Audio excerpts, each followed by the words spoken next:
레위 가족 중 한 사람이 가서 레위 여자에게 장가들어 그 여자가 임신하여 아들을 낳으니 그가 잘생긴 것을 보고 석 달 동안 그를 숨겼으나 더 숨길 수 없게 되매 그를 위하여 갈대 상자를 가져다가 역청과 나무 진을 칠하고 아기를 거기 담아 나일강가 갈대 사이에 두고 그의 누이가 어떻게 되는지를 알려고 멀리 섰더니 바로의 딸이 목욕하러 나일강으로 내려오고 희녀들은 나일강가를 거닐 때에 그가 갈대 사이에 상자를 보고 희녀를 보내어 가져다가 열고 그 아기를 보니 아기가 우는지라. 그가 그를 불쌍히 여겨 이르되 이는 히브리 사람의 아기로다. 그의 누이가 바로의 딸에게 이르되 내가 가서 당신을 위하여 히브리 여인 중에서 유모를 불러다가 이 아기에게 젖을 먹이게 하리이까. 바로의 딸이 그에게 이르되 가라 하매 그 소녀가 가서 그 아기의 어머니를 불러오니 바로의 딸이 그에게 이르되 이 아기를 데려다가 나를 위하여 젖을 먹이라. 내가 그 삭슬 주리라. 여인이 아기를 데려다가 젖을 먹이더니 그 아기가 자라매 바로의 딸에게로 데려가니 그가 그의 아들이 되니라. 그가 그의 이름을 모세라 하여 이르되 이는 내가 그를 물에서 건져내었음이라 하였더라. 아멘. 할렐루야. 새벽을 깨워 하나님을 예배하는 성도님들을 주님의 이름으로 축복합니다. 오늘 출애굽기 2장의 말씀은 위대한 지도자 모세의 출생 이야기이며 동시에 이스라엘 민족에게 닥친 위기의 이야기입니다. 이스라엘 사람들이 점점 강성해지자 애굽 사람들은 위기감을 느낍니다. 그래서 애굽 왕 바로는 이들의 숫자를 줄이기 위해 히브리인에게 태어난 아기가 남자일 경우 즉시 죽이라고 명령하지요. 이러한 반인륜적인 사건, 이 위기 속에서 바로 모세가 태어납니다. 저는 오늘 말씀을 묵상하면서 또 다른 구약 성경 에스더서가 떠올랐습니다. 고국 예루살렘 땅으로 돌아가지 않고 바사에 남아 살고 있던 유대 사람들에게 위기가 닥쳐옵니다. 하만이라는 자가 유대 사람 모르드게가 자신에게 절을 하지 않는다는 이유로 모르드게뿐 아니라 바사 땅에 남은 유대인들을 모두 죽이려는 음모를 꾸밉니다. 마치 애굽 왕 바로가 히브리인들의 남자 아기를 몰살하려고 했던 것처럼 말이죠.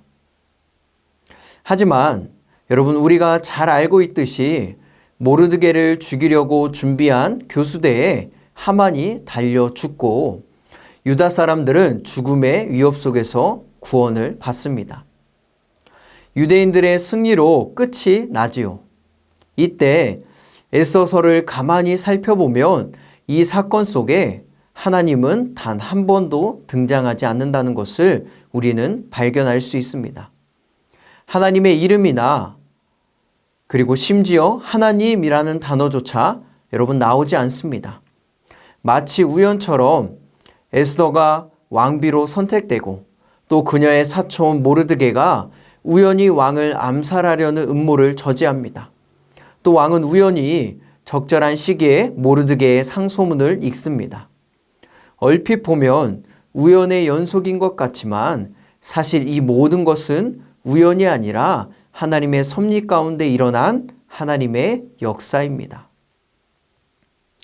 에스더서는 하나님께서 유다 민족을 어떻게 구원하시는지 그분의 일하심과 간섭하심이 가장 잘 드러난 책입니다. 그래서 대부분의 학자들은 에스더서엔 하나님의 이름이 단 한 번도 등장하지 않지만 하나님이 구원의 역사를 어떻게 펼쳐 가시는지를 가장 잘 드러내는 책이라고 이야기하곤 합니다. 오늘 우리가 함께 나누는 본문 또한 여러분, 하나님의 이름은 단 한 번도 등장하지 않습니다. 하지만 한 사람과 한 민족을 구원하기 위해 하나님께서 얼마나 세심하게 역사하시고 간섭하시는지를 우리는 묵상할 수 있습니다. 레위 가족 중 한 사람이 레위 여자에게 장가들어 아들을 낳습니다. 2절의 말씀을 보면 그가 잘생겼다라고 이야기하죠. 여러분, 이 뜻은 좋은, 기쁜, 또 아름다운이란 뜻입니다. 그러니까 미적으로 아름답고 상대적으로 우수하다라는 것이죠.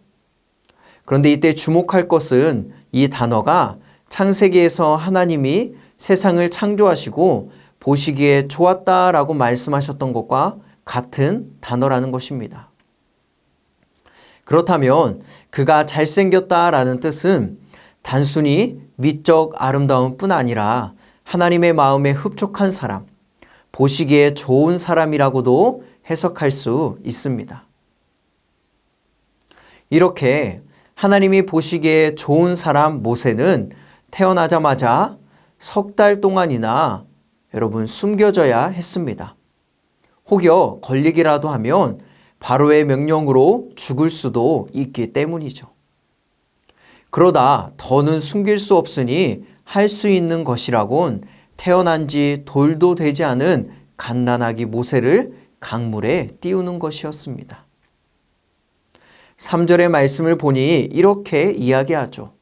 더 숨길 수 없게 되매 그를 위하여 갈대 상자를 가져다가 역청과 나무진을 칠하고 아기를 거기 담아 나일강 강가 갈대 사이에 두고. 어린 아기를 강물에 띄운 갈대 상자는 노아의 배를 떠오르게 합니다. 대홍수 속에 떠있는 노아의 배처럼 역청과 나무진을 칠해 물이 들어오지 못하게 만든 갈대 상자 안에 아주 연약하고 불쌍한 한 생명이 막연하게 떠 있습니다. 그런데 여러분, 모세를 바라보고 있는 시선을 아주 조금만 나에게 돌려 묵상해 보니 마치 내 인생의 모습도 이와 같지 않나라는 생각을 하게 됩니다. 삶의 매 순간순간이 어려움입니다. 막연한 인생이기에 불안합니다.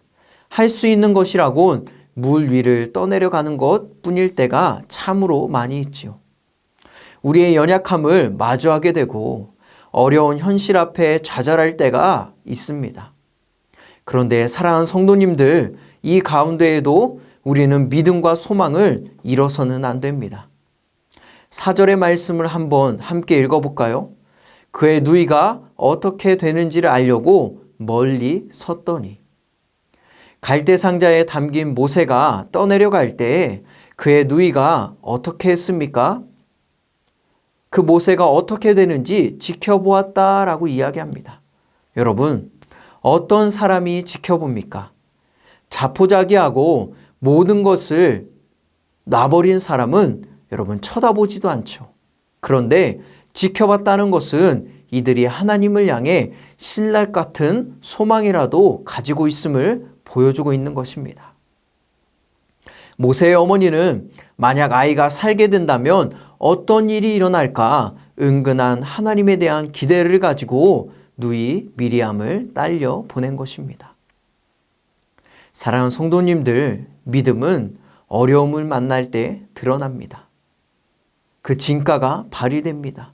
꼼짝없이 죽을 것 같은 상황 속에서도 하나님을 향한 믿음과 소망이 우리 가운데 있기를 간절히 기도합니다.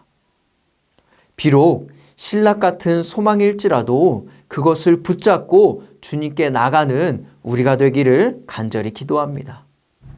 그렇게 모세를 갈대 상자에 담아 물 위로 떠내려 보내자 어떤 일이 일어납니까? 바로의 딸이 그 아기를 보고 시녀를 보내 가져오도록 하지요. 그리고 울고 있는 아기를 바라봅니다.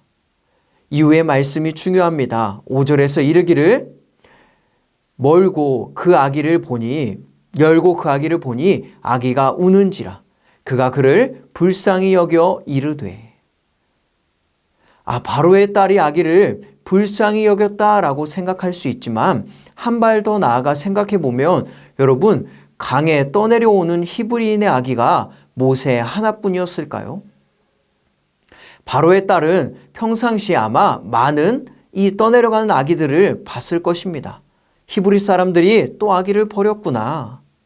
그런데 지금껏 많은 히브리인들의 아기를 봤을 텐데 유독 모세를 보니 불쌍한 마음이 들었다? 또 갓난아기를 발견한 사람이 다른 사람도 아니고 왕의 딸이다? 여러분, 이 모든 것이 우연일까요? 하나님의 이름이 한 번도 등장하지 않지만 이는 결코 우연이 아니라 하나님의 간섭하심이고 일하심입니다. 그 이후에 벌어지는 일들이 더 기가 막히죠. 모세의 누이가 바로의 딸에게 가서 내가 히브리인의 그 여인 중에 이 아기에게 젖을 먹일 수 있는 유모를 불러오겠다라고 말하고 방금 전 그 아기를 갈대 상자에 넣어 물에 띄운 모세의 어머니를 데리고 옵니다. 그러자 바로의 딸이 어머니에게 젖을 먹이라고 이야기하죠. 그러니까 결국 모세의 어머니가 살리기 위해서 눈물을 머금고 물에 띄워 보냈는데 이 아기가 다시 모세의 어머니께 와서 젖을 또 먹이고 키우는 그러한 상황이 벌어졌습니다. 혹시 죽을까 두려워하지 않아도 됩니다. 떳떳하게 모세를 돌보게 된 것이죠. 이것을 어찌 우연이라고 할 수 있습니까? 여러분, 이것은 우연이 아니라 하나님의 타이밍이라고 하는 것입니다. 이 놀라운 이야기를 10절은 이렇게 마무리합니다. 그 아기가 자라매 바로의 딸에게로 데려가니 그가 그의 아들이 되니라. 즉 아기가 충분히 자랄 때까지 모세의 어머니가 합법적으로 떳떳하게 모세를 키웁니다. 여러분, 이야기를 이렇게 말씀을 묵상하면 10절의 말씀을 계속 보십시오. 우리가 믿는 하나님 참 멋진 분 아닙니까? 사랑하는 성도님들, 우리는 이것을 통해 무엇을 깨달을 수 있습니까? 어떤 상황 가운데서도 하나님의 구원의 계획은 멈추지 않는다는 사실입니다. 이스라엘 백성들을 출애굽시켜 하나님의 자녀 삼으시고 또 열방의 제사장 나라로 삼고자 하시는 하나님의 의지를 그 어떤 것도 끊을 수 없습니다. 그렇습니다. 우리는 때때로 더는 어찌할 수 없는 일을 만날 때가 있습니다. 모세의 어머니가 더는 숨길 방법이 없어서 모세를 강가에 띄운 것처럼 말이죠. 하지만 나를 향하신 하나님의 계획은 멈추지 않음을 믿으시는 여러분들이 되기를 간절히 소망합니다. 우리의 인생은 여전히 하나님의 손 위에 있고 지금도 하나님의 은혜는 우리와 함께 하십니다. 이스라엘 백성들이 출애굽하고 난 후에 홍해를 만났을 때 뒤에는 애굽의 군대가 쫓아오고 앞에는 홍해가 있으니 이들은 이제 끝났다라고 생각했습니다. 두려움에 사로잡혀 자신들을 이끌고 온 모세를 죽일 듯이 뭐라고 하지요. 너가 매장지가 없어서 우리를 이곳으로 이끌어내어 광야에서 죽게 하느냐. 그때 모세가 이스라엘 백성들에게 무엇이라고 말씀합니까? 출애굽기 14장 13절에서 14절의 말씀을 보면 이렇게 이야기합니다. 모세가 백성에게 이르되 너희는 두려워하지 말고 가만히 서서 여호와께서 오늘 너희를 위하여 행하시는 구원을 보라. 너희가 오늘 본 애굽 사람들을 영원히 다시 보지 아니하리라. 여호와께서 너희를 위하여 싸우시리니 너희는 가만히 있을지니라. 여기서 가만히 있으리라 라는 말은 아무것도 하지 말라는 말이 아닙니다. 두려워 떨지 말고 하나님이 어떻게 행하시는지를 주목하라 라는 것입니다. 사랑하는 성도님들, 하나님을 주목하십시오. 내가 볼 때는 끝났다라고 생각하고 더 이상 희망이 없다라고 느껴질 수도 있지만 지금도 여전히 일하시는 하나님을 기억하며 가만히 그분을 주목하십시오. 또한 믿음과 소망으로 여러분이 가지고 있는 갈대 상자를 물 위에 띄우십시오. 기도의 상자를 띄우십시오. 확신에 가득 찬 찬양을 띄우십시오. 사랑과 헌신, 섬김의 갈대 상자를 띄우십시오. 여기 죽음에 직면한 한 어린 아이의 운명은 애굽에서 이스라엘이 어떻게 당할 것인지 그 운명을 그대로 예표하고 있습니다. 작은 아이의 작은 이야기가 이스라엘 민족 앞에 일어날 큰 이야기를 미리 보여주는 것이죠.